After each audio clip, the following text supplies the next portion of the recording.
Ndị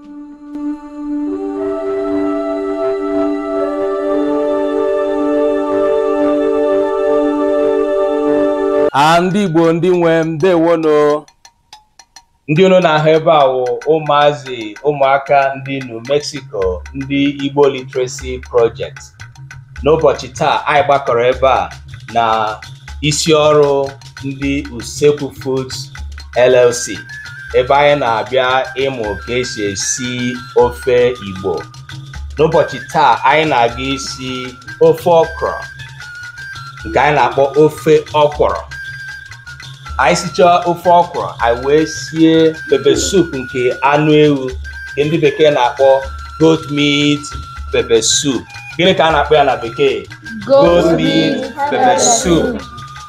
Nke a wụ otu n'ime ihe anyị na-eme iji kwalite omenala Igbo.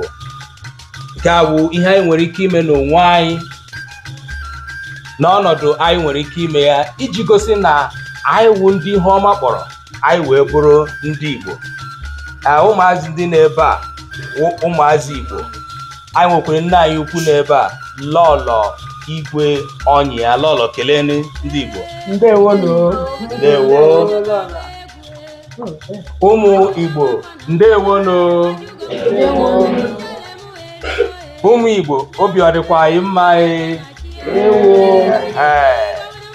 Onye anyị nwere ebe a ga-akụziri anyị ihe anyị ga-esi n'ụbọchị taa bụ onye Usekwu Foods nke ama ama nke New Mexico mbụ Lọlọ Ezinne Emma Asonye. Ugbu a aga m enyefe ya n'aka ka o wee chịkọta ihe niile. Aha m wụ Emma Asonye. Ndewonu. Ndewo.